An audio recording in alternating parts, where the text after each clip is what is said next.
y vamos a recibir con un fortísimo aplauso al ya anunciado amigo y profesional de primera, Theodore Stimson, el querido Teddy Stimson, está con nosotros acá, después de 6 meses más o menos que no venía. ¿Cómo te va, Theodore? ¿Cómo estás? Muy bien, muy contento de estar acá. Y nosotros más todavía. Hace frío porque está medio friolento, parece. No, está hermoso el clima. Está hermoso el clima. Sí, pasó el frío fuerte. ¿Ah, sí? Sí, va a aumentar mañana y el sábado Vuelve. vamos a tener mejor clima vamos a tener a partir de mañana y desde esta tarde, ¿verdad? Theodore Stimson es abogado, especialista en Derecho Internacional, Derecho Energético, Telecomunicaciones, Infraestructura y también él es mediador, ¿verdad? Árbitro. Lo que pasa es que el centro se llama de mediación y arbitraje. Hay personas que... Vos sos el árbitro. ¿Y cuál va a ser tu siguiente partido de fútbol? No. Es otro tipo de arbitraje más deliberativo. Más deliberativo. Más lento, mucho más lento por escrito.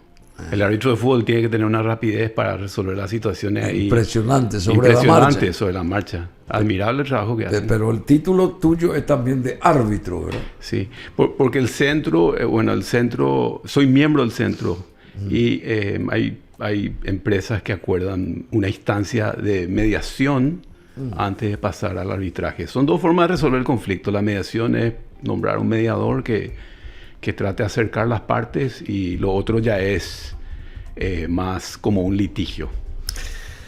Bueno, Theodore es una persona, personalmente yo lo quiero mucho a él porque es transparente, es un muy buen profesional, muy buena gente y es criterioso, no es una persona que insulta a nadie, ni que por más que tenga la razón y aparezca otra persona que de repente diga lo contrario de lo que él dice, él se toma con calma, responde con calma y siempre logra ser el victorioso porque tiene conocimientos en todos los aspectos. Y ese arbitraje, el derecho, el arbitraje es un mecanismo alternativo de resolución de conflictos donde las partes acuerdan someter su disputa a un árbitro o tribunal arbitral. Y acá puede entrar lo de Itaipú, también famoso, que quedó por el camino, que hubiéramos recuperado muchas cosas más en nosotros si tuviéramos un árbitro como Theodore Stimson, que teníamos acá, y nos lo invitamos a que haga ese trabajo que necesitábamos. No sé si alguna vez participaste, me parece que no. No. Bueno, pero hubiera sido genial tu participación. Te agradezco el concepto. Y hubiéramos salido airosos de esto que nos pone siempre la cuerda al cuello. Bueno, es un mecanismo en derecho, el arbitraje, mecanismo alternativo de resolución de conflictos donde las partes acuerdan someter su disputa a un árbitro o tribunal arbitral en lugar de acudir a la justicia estatal directamente, claro. El árbitro o tribunal, tras evaluar las pruebas y argumentos, emite un laudo arbitral que es una decisión vinculante para las partes y equivalente a una sentencia judicial que hay que respetar, llegado el momento. El arbitraje se caracteriza por una autonomía de la voluntad. Las partes eligen libremente someterse al arbitraje y designar al árbitro. Bueno, eso entre otras cosas, porque ahora nos centramos en este 4 de julio, porque el querido Teddy o Theodore Stimson él tiene una doble nacionalidad. Él es norteamericano, estadounidense y también es paraguayo, porque su padre es de Estados Unidos y su madre es de Itapúa, de Paraguay. Ahí tenemos imágenes de la Casa Blanca en vivo, estas imágenes allá desde Washington. Y Theodore Stimson decidió también quedarse aquí en Paraguay a desarrollar lo que él tomó como profesión, digamos, y habiendo estudiado muchísimo, ¿verdad? Porque él no para de estudiar. Nació acá en Asunción, él nació acá en 1967, llegó a ser abogado en la Universidad Nacional de Asunción en 1992 y después obtuvo una maestría en leyes en la Universidad de Chicago, Illinois, en 1994 allá en Estados Unidos. Y es miembro del Colegio de Abogados del Paraguay. Él es miembro del Colegio de Abogados del Paraguay. Está en el Centro de Conciliación y Arbitraje de Paraguay como árbitro, ya decíamos, y en la Cámara de Comercio Paraguayo-Americana, AmCham, miembro también de la Cámara de Comercio Paraguayo-Americana, Universidad Católica Nuestra Señora de Asunción. Él enseña ahí. Sí. ¿Estás sí, ahí estoy. todavía? Sí. Facultad de Ciencias Jurídicas y Diplomáticas, ahí en la Universidad Católica. Sí. ¿Ah? Inglés para los alumnos de diplomacia. Ah, sí. O sea, y habla, por supuesto, inglés diplomático. Es profesor, idiomas, español, inglés. No sé si guaraní, me parece que también habla. ¿No hablaba guaraní? No. ¿Portugués hablas? No, tampoco. ¿Y algún otro idioma? ¿Francés?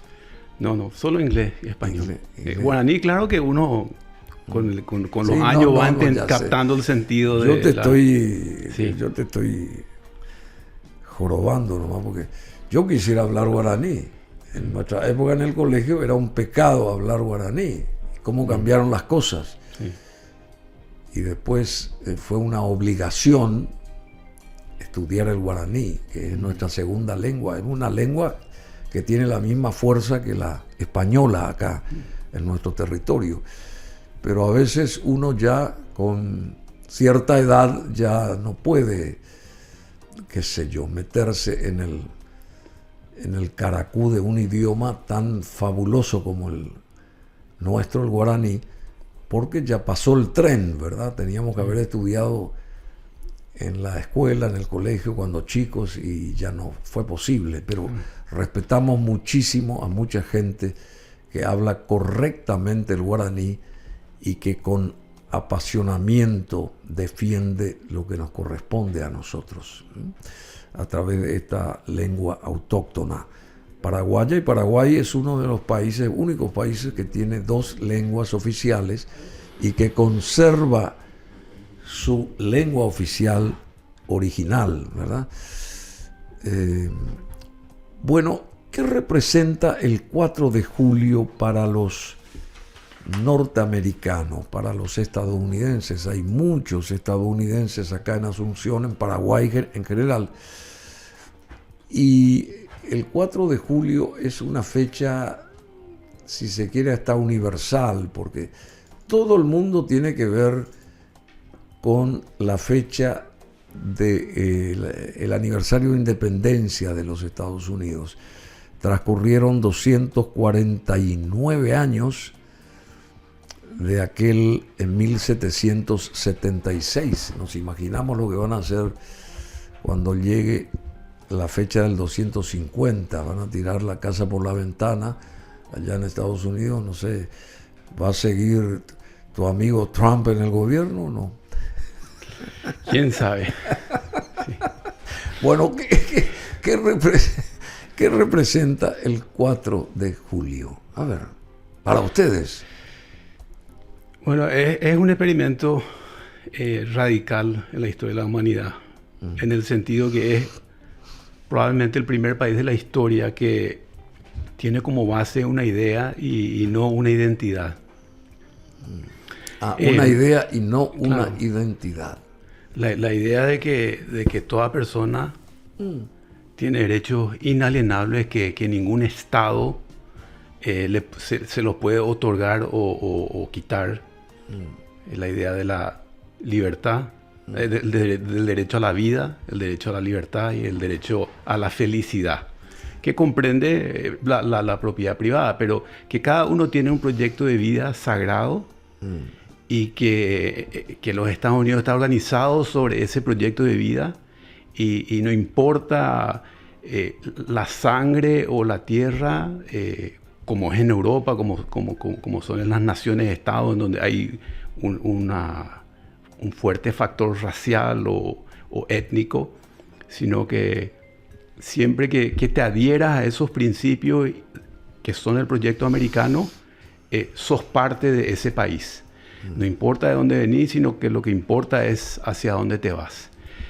Y bueno, eso está un poco lamentablemente en este momento en nuestro país. Eso son los valores que en este momento están en una suerte de litigio. Están en revisión y tenemos un presidente que representa todo lo contrario a lo que es el proyecto americano. O sea, un presidente que en vez de encarnar los valores que casi 250 años tienen en Estados Unidos, encarna antivalores.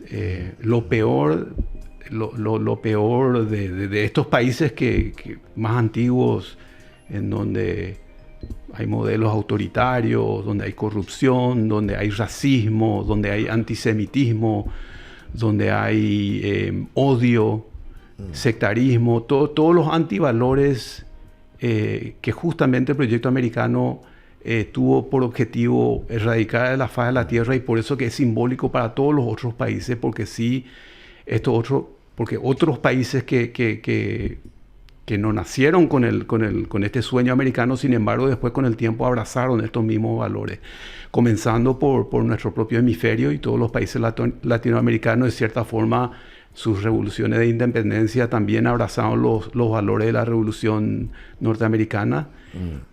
Posteriormente, la Revolución Francesa también, un país europeo que era monárquico, también abrazó los valores Se fijó en qué hicieron en Estados Unidos. Claro. Y todos los demás países que con el tiempo se dieron cuenta en diferentes momentos, por diferentes tragedias, sean grandes guerras o largas dictaduras, se dieron cuenta de que los valores de la Revolución Americana eran los valores que garantizaban especialmente a la gente, al pueblo, libertad, servicio de salud, educación universal, un intento de meritocracia que no siempre es perfecto, pero participación, inclusión, democracia y todo. Son ideales que muchas veces en la práctica obviamente son difíciles de realizar a la perfección, pero es mejor tener esos ideales y tener eso como un horizonte a que decir directamente no, tengamos nomás un hombre fuerte, tengamos nomás una autocracia, porque lo otro es todo mentira. O sea, creer en no tiene el peso suficiente. Sí, creer en esos ideales, si bien son ideales, en la práctica resultaban mejor que el cinismo y que el odio y que el sectarismo, que finalmente terminó, como proyecto político, terminó fracasando. Entonces eso representa, el 4 de julio representa el inicio de ese gran proyecto, de ese gran sueño americano, que también no llegó a todos los países. Hay países que, bueno, en Irán no hay ese modelo político, en China obviamente que no hay ese modelo político, pero hay muchos países que asiáticos o americanos o europeos o, bueno, en Medio Oriente algunas excepciones, pero gran parte de la humanidad sí abrazó ese sueño y es muy importante por eso. Antes Gran Bretaña tenía mucha hegemonía en Estados Unidos, antes de 1776. ¿Y cómo fue gestándose, o cómo se gestó esa idea de independencia, digamos? Habían 13 colonias, ¿verdad? Sí. Y empezaban las colonias a hablarse y a decir por qué tenemos que nosotros pagar impuestos, rendir pleitesía a Londres, a Gran Bretaña, si nosotros podemos llevar adelante un país organizado. ¿Es así? Claro, no solamente, bueno, el Reino Unido tenía hegemonía, tenía la marina más poderosa del planeta en ese momento, porque había, bueno, estaba en ascenso porque le había derrotado a, creo que 7 años antes, a la Armada Española y también a los franceses. Sí. Entonces, el Reino Unido comenzaba el Imperio Británico. Estados Unidos no era una hegemonía, era directamente colonia. Claro. Las 13 colonias eran colonias de la corona británica. Claro. Entonces, lo que sucedía en Estados Unidos es que Estados Unidos estuvo abandonado, mientras que abandonado en el sentido que la corona británica no se ocupó mucho de Estados Unidos cuando estaba en guerra con España y con Francia. Y Estados Unidos las colonias tenían gobiernos locales, asambleas locales que tenían cierta autonomía, pero dependían también del Parlamento inglés, del Parlamento británico, en el sentido de que las decisiones que se tomaban en el Parlamento inglés tenían que cumplirse en las colonias. En el territorio. Entonces, más allá del Atlántico. Claro, sí. Entonces hablamos de que un soberano tomaba decisiones sobre un territorio que era colonial, en donde los colonos no tenían voz ni voto sobre lo que se decidía en la corona. Y eso comenzó a molestar y a que nacieran, corroer, claro, nacieran estos sueños de libertad. Empezaban cuando finalmente empezaron de vuelta a poner su atención en las colonias, empezaron los impuestos, vino el famoso impuesto sobre el té, que lo que ocasionó fue una rebelión en Boston, donde tiraron todo el té por la bahía, y otras, el famoso Boston Tea Party, donde dijeron, en vez de pagar impuestos vamos a tirar nomás nuestra producción, y otras situaciones. Ellos producían té. Claro, las colonias las abastecían de té, son grandes consumidores de té, los británicos. Y en un momento dado, antes que pagar ese impuesto, decidieron tirar su producción de té en la bahía de Boston. En protesta. En protesta. No fue fácil la declaración de la independencia, la revolución de la independencia que vino después, no fue fácil porque aproximadamente... Y ahí creo que vemos eso que está diciendo Theodore Stimson, ahí como tiran el té en la bahía de Boston, más o menos. Sí. No fue fácil porque 20% de la población, estimativamente 20% de las colonias sí simpatizaban con la corona y no querían la independencia, se sentían... 20%. Aproximadamente 20%. El 80% sí quería independizarse. El 80% sí quería independizarse. Estaba la élite intelectual, le designaban a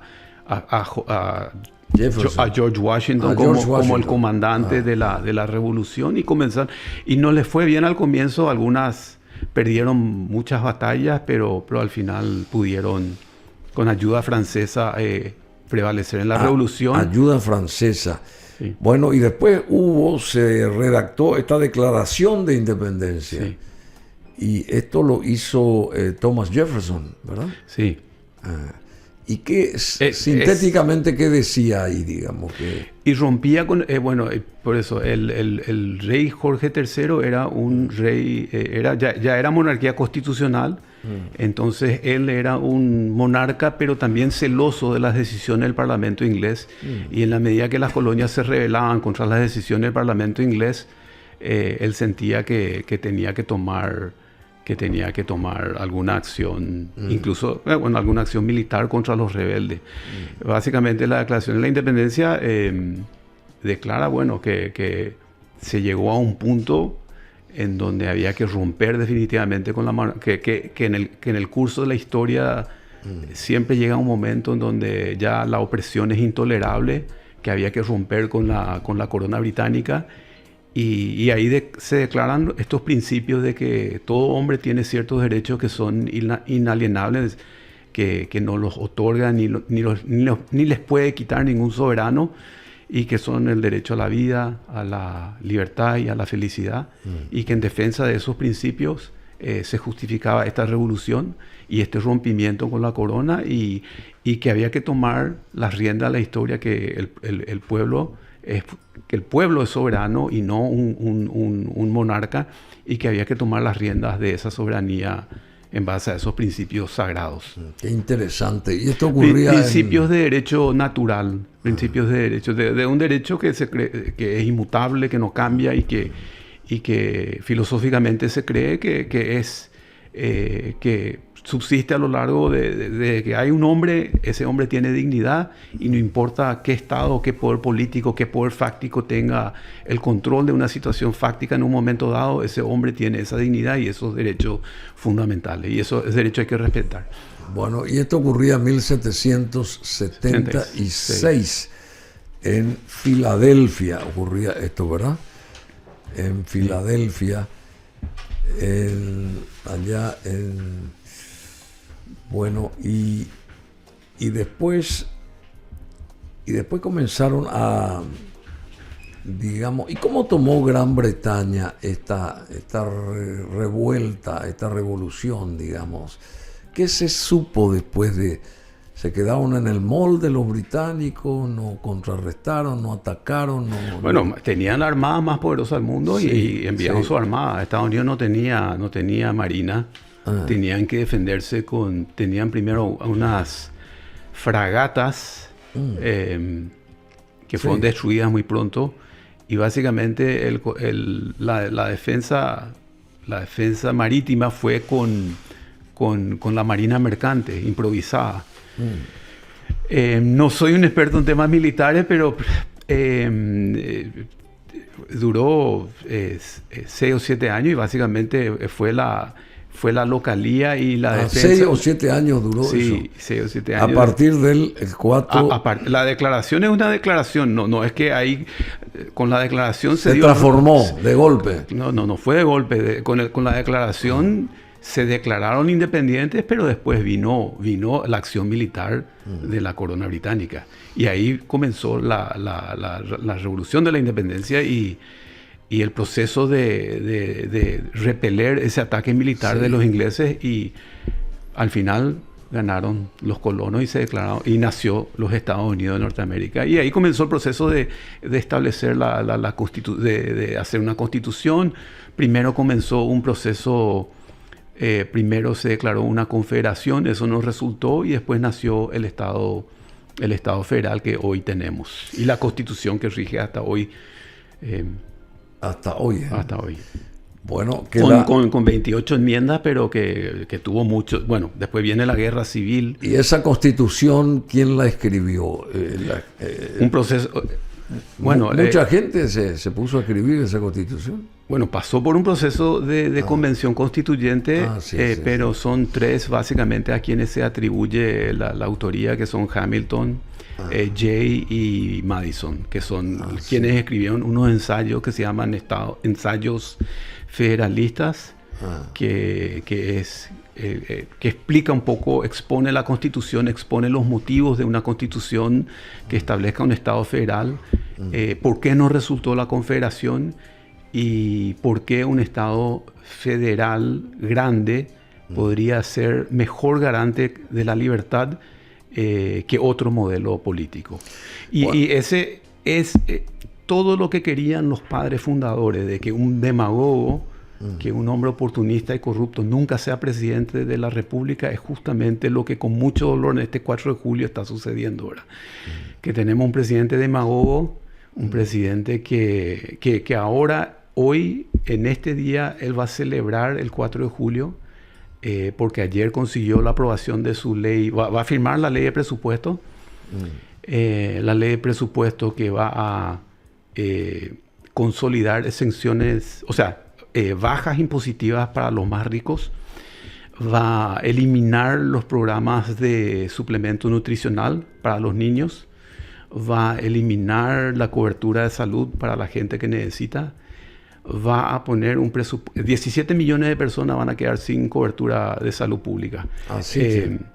Va a invertir cerca de 170 mil millones de dólares en estas fuerzas que se llaman ICE, que son las fuerzas de control migratorio y de aduanas, que son las que están secuestrando personas en la vía pública todos los días, migrantes que algunos están con papeles bajo proceso, digamos, no es que estén ilegalmente, sino que están en un proceso de obtener la residencia. Muchos son secuestrados en las propias, o sea, por ejemplo, te citan para que vayas a la audiencia que tenés para nacionalizarte norteamericano o para conseguir residencia. Y estas fuerzas que vienen enmascaradas y con vehículos sin ninguna identificación, secuestran a estas personas cuando asisten a su audiencia. Bueno, el ICE ahora se va a fortalecer con miles de millones de dólares. Trump está anunciando de que incluso va a tener un programa de desnaturalización, es decir, gente que ya obtuvo la ciudadanía puede perder la ciudadanía, extranjeros. Puede perder la así está anunciando, ¿verdad? No sé si se va a cumplir así, pero... Donald Trump visitó un centro de detención de migrantes rodeado de caimanes. La única salida es un vuelo de ida. Sí, es un campo de concentración en los Everglades, que ayer se inundó. O sea que fue un fiasco. Que ayer se inundó. Everglades, allá en la Florida fue. Claro, él le bautizó Alligator Alcatraz, o sea, el Alcatraz de los cocodrilos. Bueno, pues es parte, el símbolo, vos que estás en la comunicación, sabes que el simbolismo es decir, si vos soy, acá nosotros te vamos a poner alrededor de cocodrilos y de serpientes. Entonces es un simbolismo el odio, ¿verdad? El que es diferente, el que viene de afuera, hay que tirarle a los cocodrilos. ¿Vos estás de acuerdo con eso? Por supuesto que no. Sí, por eso estamos hablando de los valores fundamentales. La promesa que él hizo fue deportar ilegales que hayan cometido actos criminales, ¿verdad? Pero eso no se cumplió. Se deportaron personas que trabajan en granjas, que trabajan en hoteles, que trabajan en muchos trabajos que los norteamericanos no quieren, ni siquiera, aunque vos le ofrezcas ese trabajo, no quieren. Entonces esto también perjudica a la economía norteamericana, porque la economía norteamericana necesita mucho más inmigrantes de lo que entran todos los años. Para hacer todos esos trabajos que los estadounidenses no lo quieren hacer. Claro. Entonces es demonizar, es humillar al que viene de afuera, al que es diferente. Y el propio presidente es descendiente de inmigrantes. El papá fue alemán. Su esposa también. Y la esposa, te estaba por decir, la esposa es inmigrante. La esposa le trajo a toda la familia, que eso le llaman inmigración en cadena. Cuando viene un familiar y después la arrastra a los otros. Bueno, eso exactamente hizo la primera dama. Y le trajo a todos, ya están viviendo en Estados Unidos. Y entonces el primer ministro de Alemania le trajo a Trump cuando estuvieron, le trajo, mira, acá tengo el certificado de nacimiento de tu tatarabuelo. Es como para decirle, mira, vos venís vos sos alemán. Vos sos alemán.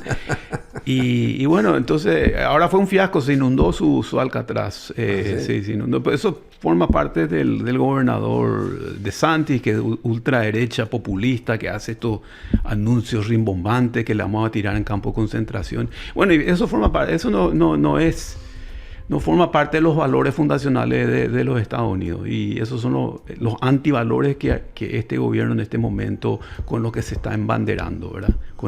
Básicamente valores fascistas, ¿verdad? Valores fascistas.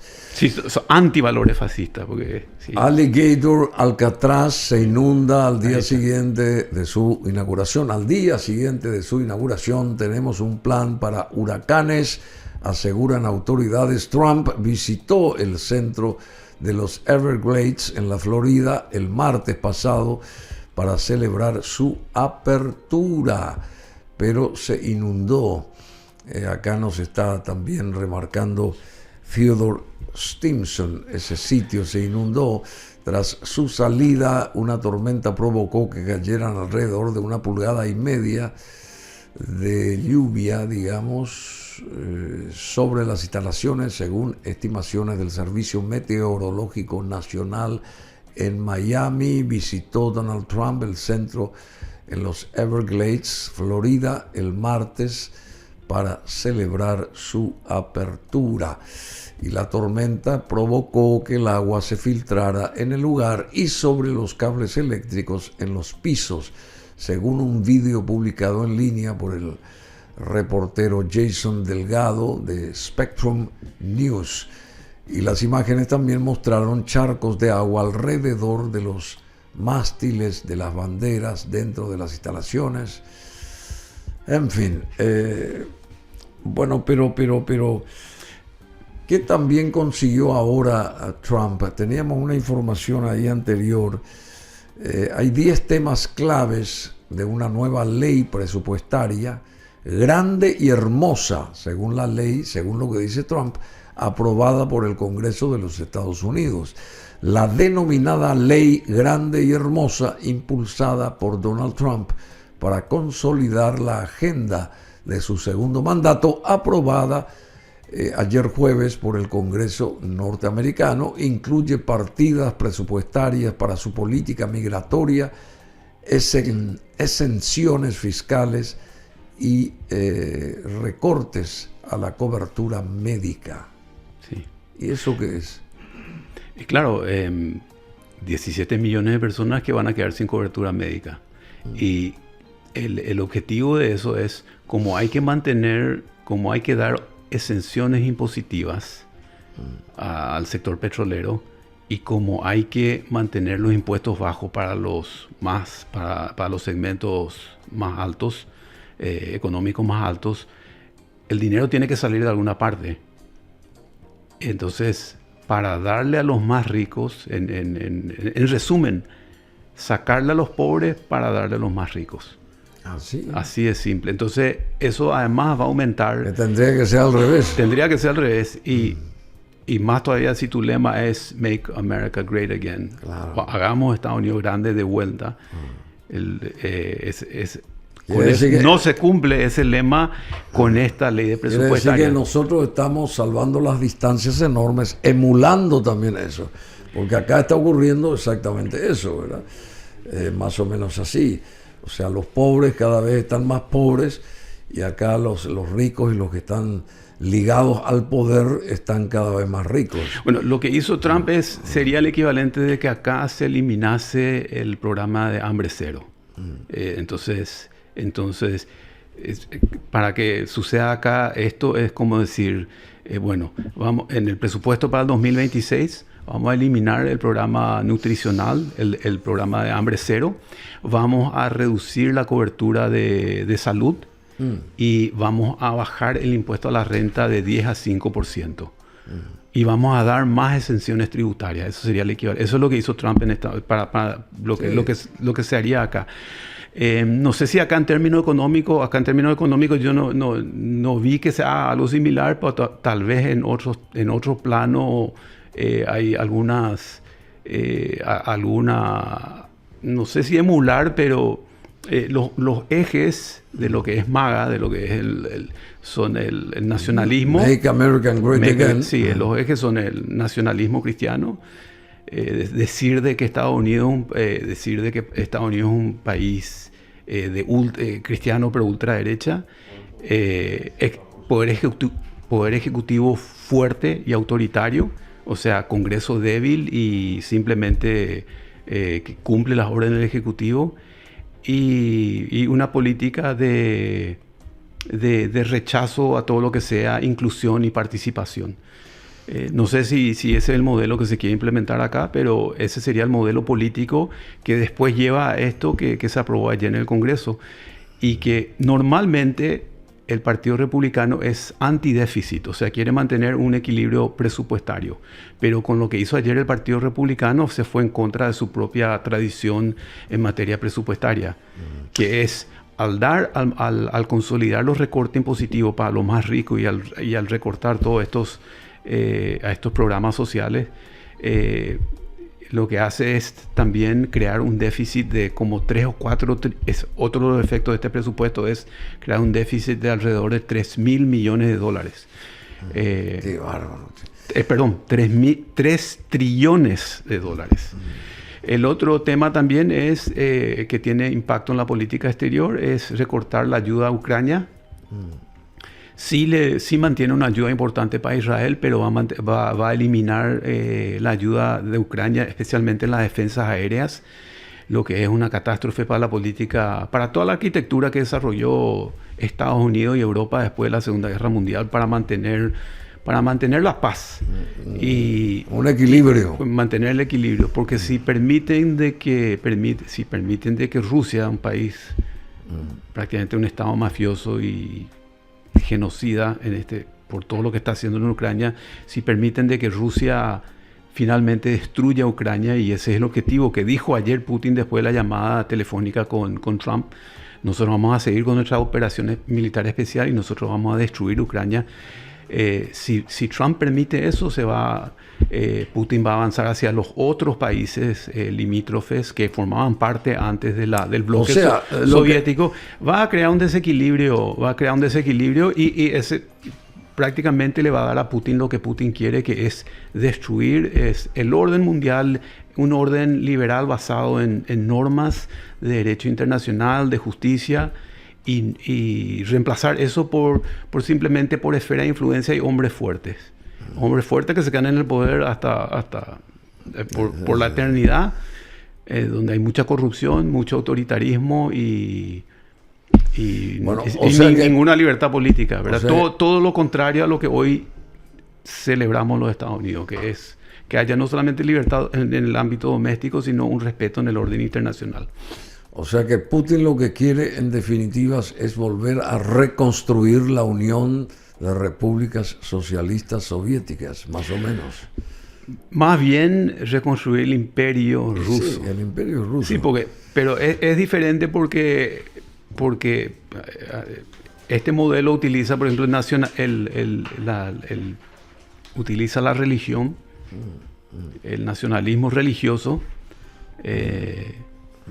Los comunistas eran ateos, pero Putin va a usar la iglesia rusa en forma... Entonces todo aquel que sea diferente, el que pertenezca a una minoría racial, sexual o lo que sea, se sataniza, antisemitismo, se sataniza todo eso, todo lo diferente se excluye y se establece un modelo autoritario y jerárquico en donde el hombre fuerte es el que decide todo, hace lo que quiere, corrupción como nunca se ha visto, y inseguridad y ninguna libertad para la gente.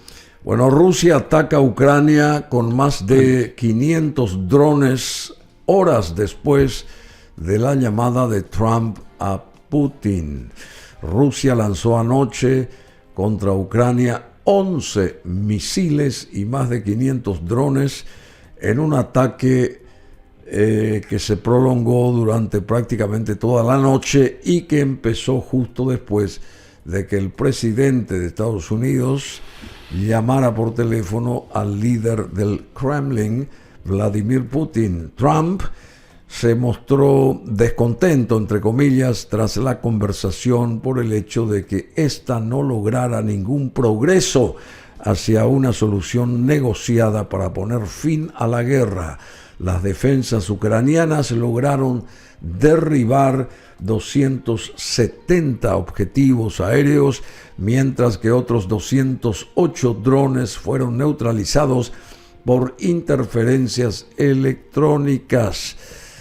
Bueno, y ese sistema de interferencias, que son los misiles Patriot, que le estaba proveyendo Estados Unidos, ese es el que recortan ahora con el presupuesto. O sea, es dejar la Ucrania indefenso. Directamente. Y los blancos A diferencia de Ucrania, que siempre ataca blancos militares, Putin lo que ataca son hospitales, edificios residenciales. O sea, el objetivo es destruir Ucrania. O sea, la gente civil. Sí. ¿Verdad? Edificios, estás durmiendo en tu departamento y te viene un Sí, misil no, o un sé. dron, ¿verdad? Entonces, porque su objetivo es destruir Ucrania como un país soberano. Cosa que la soberanía ucraniana es anterior a la soberanía rusa. Históricamente hablando. Pues supuestamente Rusia comenzó ahí en Ucrania. No. Rusia no comenzó en Ucrania. Ucrania comenzó en Ucrania. Ya Rusia, sé, pero Moscú, ¿cómo que? No, es como que de Asunción salió una expedición para refundar Buenos Aires o para fundar Buenos Aires. De Ucrania. Salió algo para Moscú. Migraron personas que después fundaron Moscú. Sí, claro.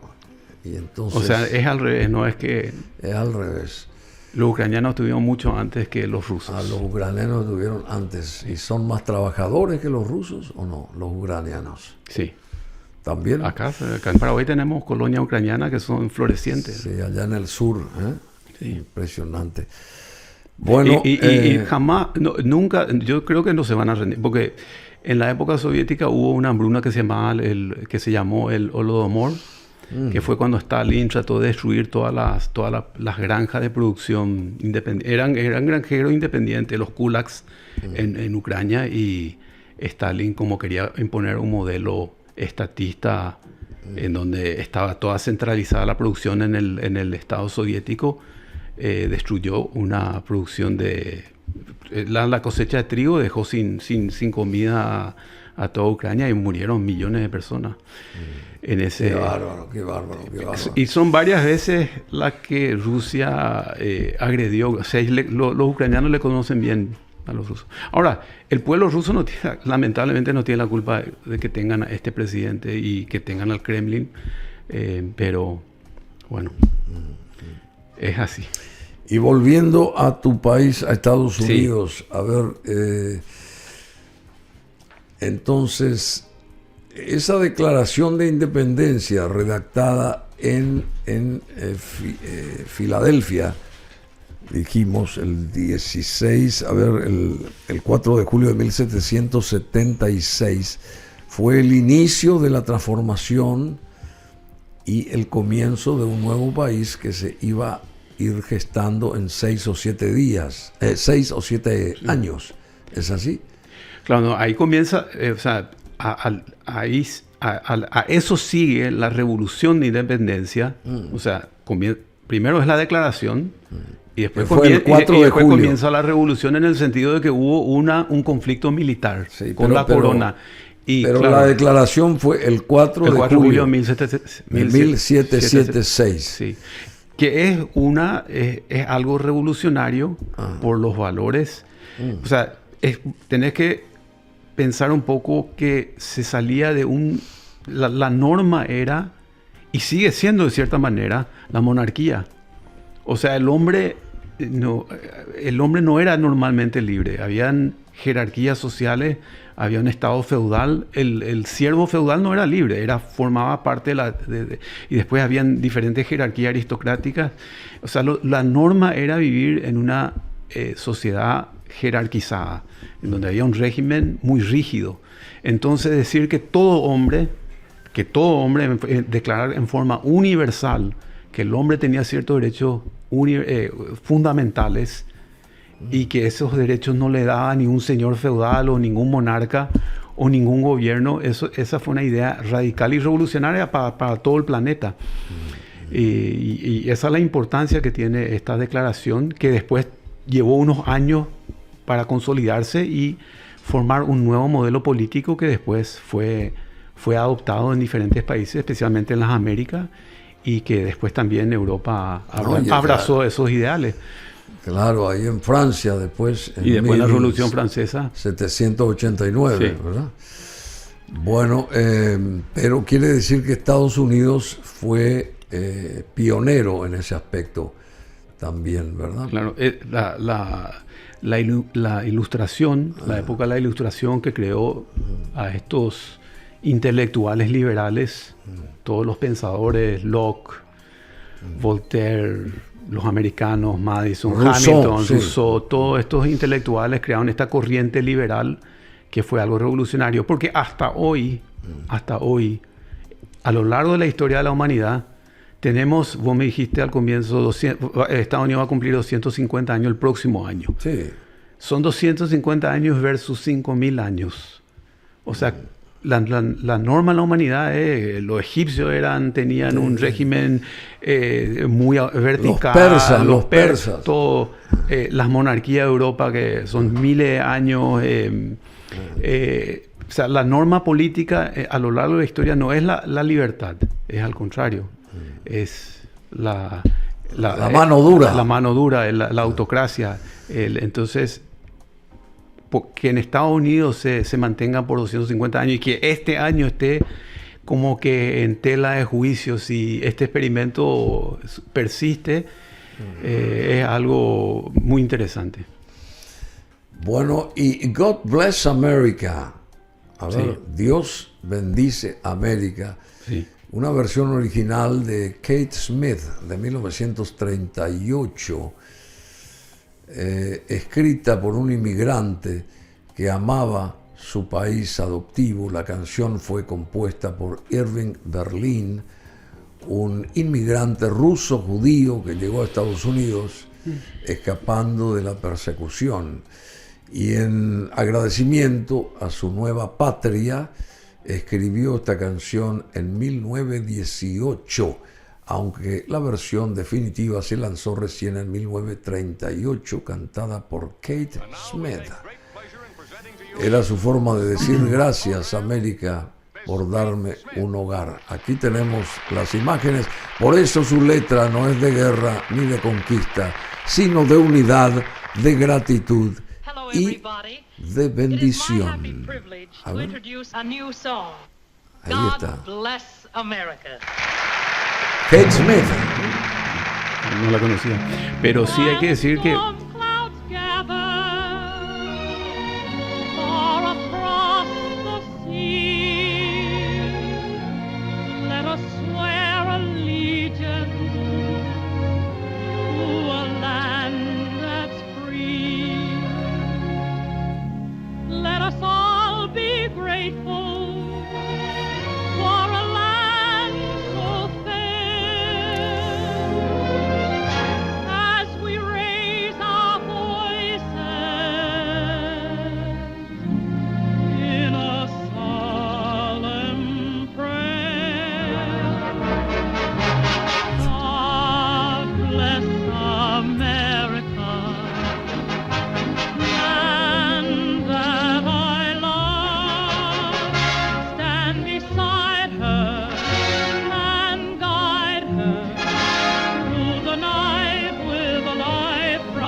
Bueno, esta es una versión original de 1938, Dios bendiga América.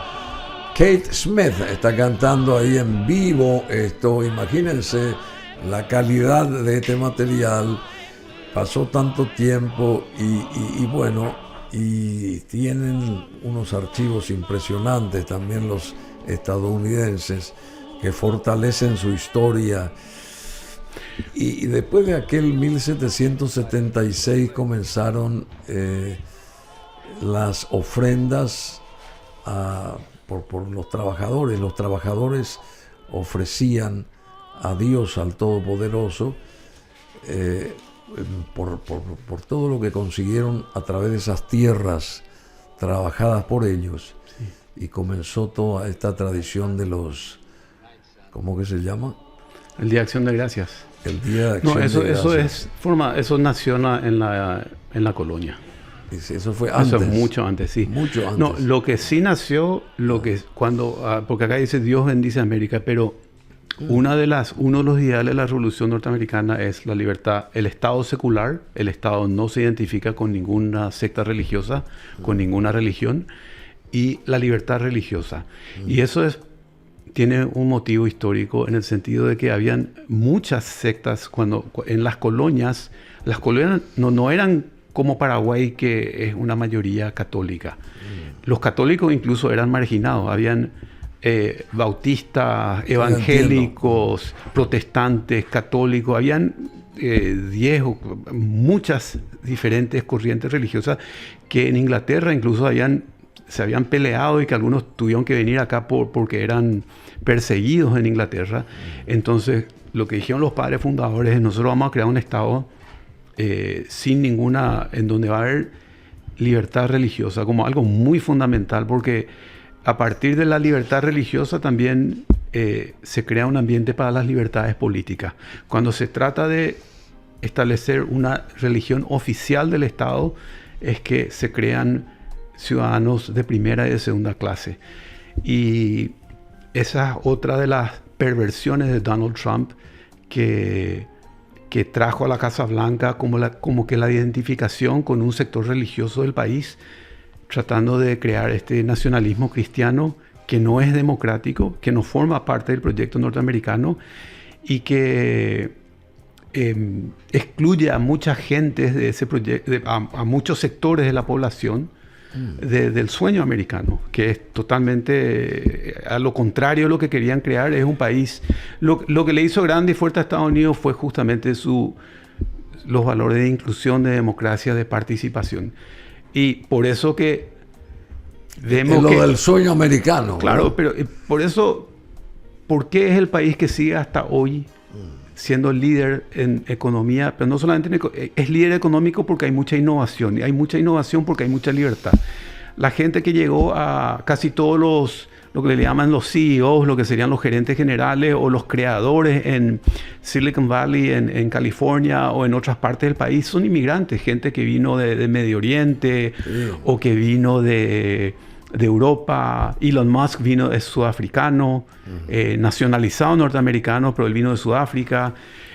Siempre son los inmigrantes los que traen ideas nuevas o los que se encuentran, a lo mejor no traen ideas nuevas, pero se encuentran de repente como inmigrantes en un ambiente donde hay libertad, y eso es como que fomenta la creatividad y que Estados Unidos pueda seguir creando cosas que después se adoptan en otros países. En todo sentido, otra de las cosas que hizo este presupuesto que hoy va a celebrar Trump como un gran triunfo político, y es un gran triunfo político, pero es una desgracia para el país, es recortar los programas de energía limpia, los programas, los subsidios para energía y para movilidad y para energías renovables.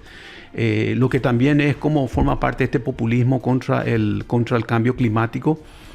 Y bueno, eso también forma parte del proyecto político de este populismo de ultraderecha, que es atacar todo lo que... poner en duda el cambio climático, poner en duda la contribución que hacen las nuevas energías o las nuevas formas de movilidad eléctrica.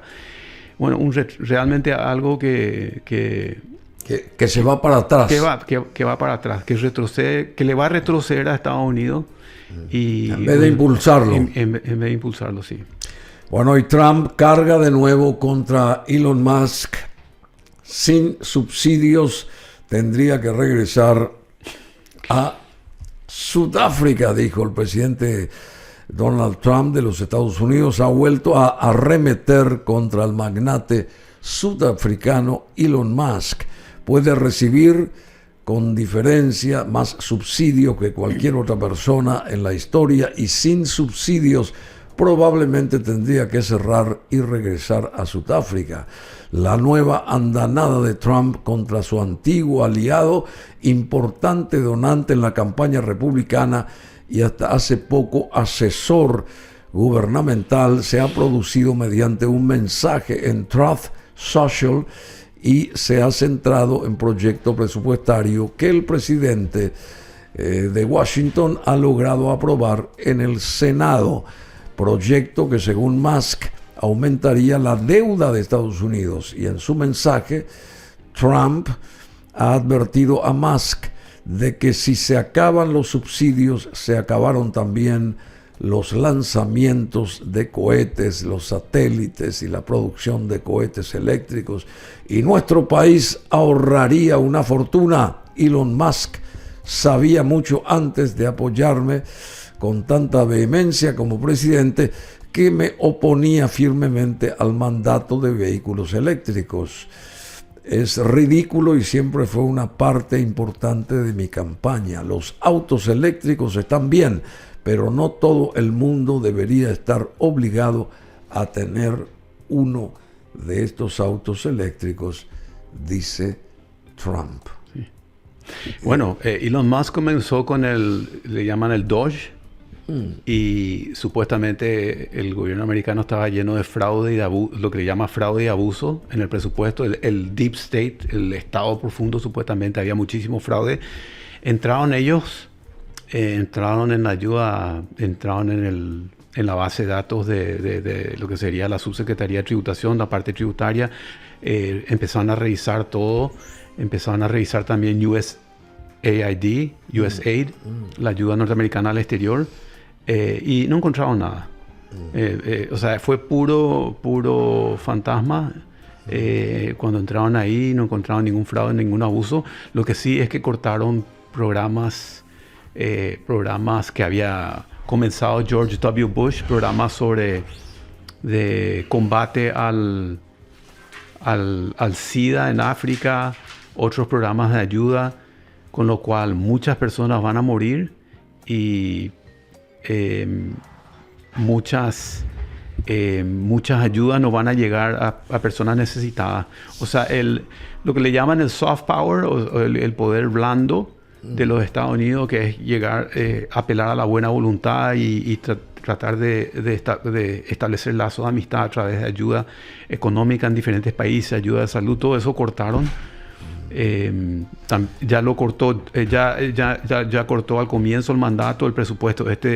Ahora Marco Rubio anunció que USAID se termina. USAID, ¿cómo es? Sí, USAID se cierra definitivamente. Otro hijo inmigrante, ¿verdad?, que ahora es secretario de Estado, que huyó de un país autoritario, irónicamente huyó de Cuba, o sea, tuvo que salir de Cuba por una dictadura y ahora está identificado con otra, pero en Estados Unidos.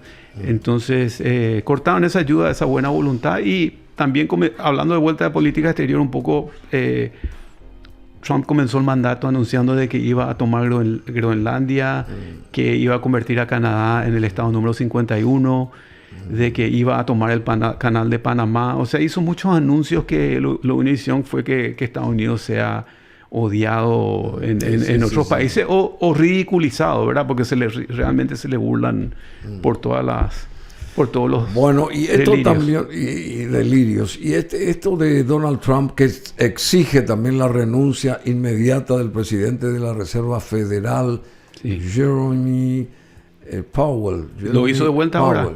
Sí, claro. ¿Hoy hizo de vuelta? No, el miércoles ya. Sí, el miércoles. Sí, porque hace meses que está insistiendo con esto. Sí, lo que pasa es que el presidente, este presidente de la Reserva Federal fue nombrado por Trump en su primer mandato. Y lo que pasa Jeremy Powell. Sí, entonces él tiene estabilidad por la carta orgánica de la Reserva. Le respalda la Constitución.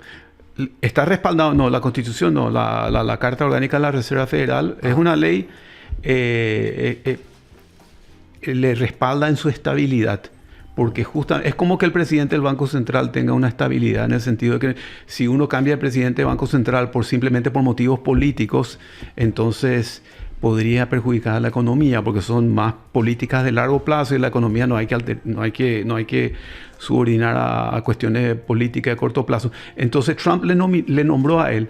Biden en todo su mandato respetó la estabilidad legal que tiene Jerome Powell, y ahora viene otra vez Trump a tratar porque él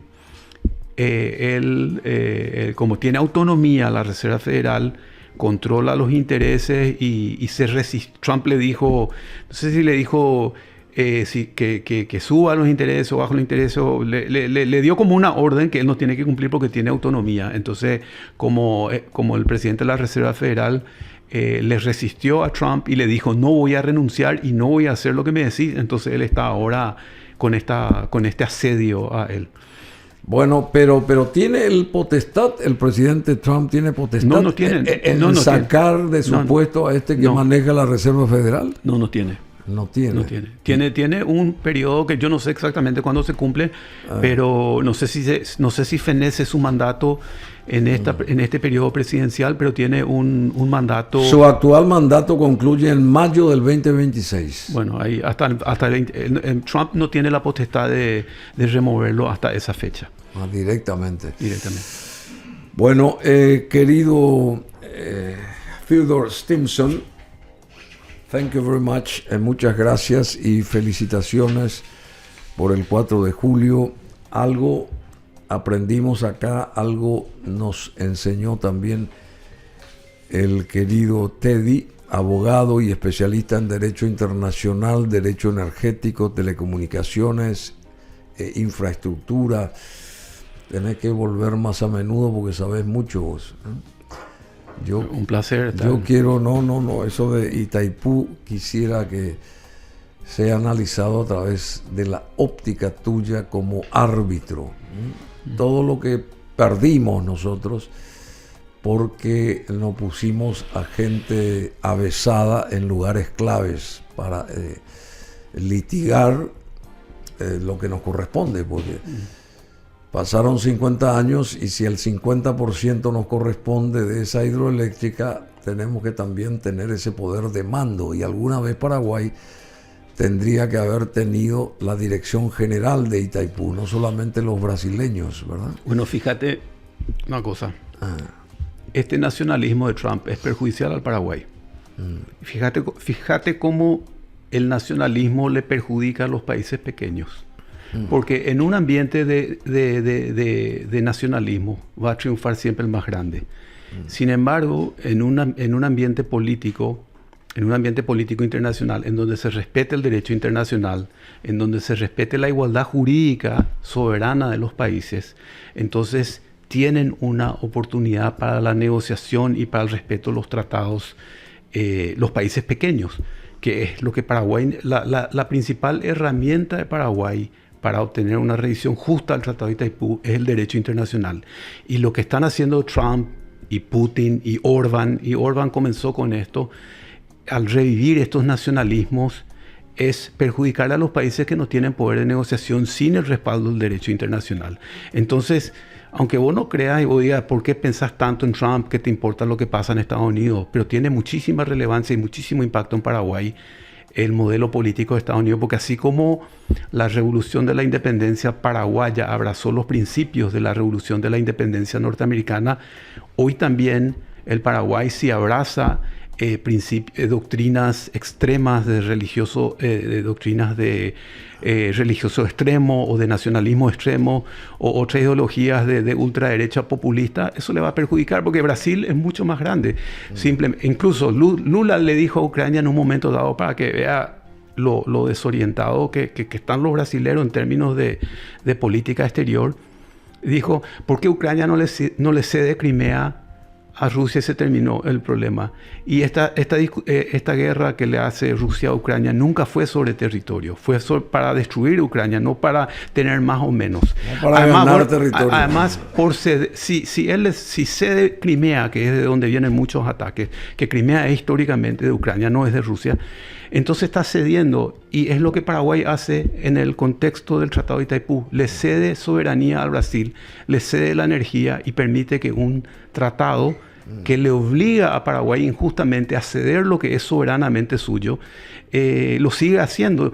Los primeros 50 años podemos discutir si eso fue una cláusula que fue conveniente para los bancos, para la financiación, para garantizar de que se comprase toda la producción que Paraguay no podía absorber, pero en este momento ya no se justifica. Entonces, para la mejor perspectiva que se puede tener sobre el tratado y sobre unas posibilidades de una oportunidad buena de revisión del tratado es abrazar el derecho internacional, abrazar el orden liberal que justamente le da una oportunidad a países como Paraguay a defenderse en estas situaciones. No hagamos lo contrario en abrazar un nacionalismo que lo único que va a hacer es que Brasil pueda hacer de Paraguay lo que quiera, ¿verdad? Además de que nuestros representantes siempre son muy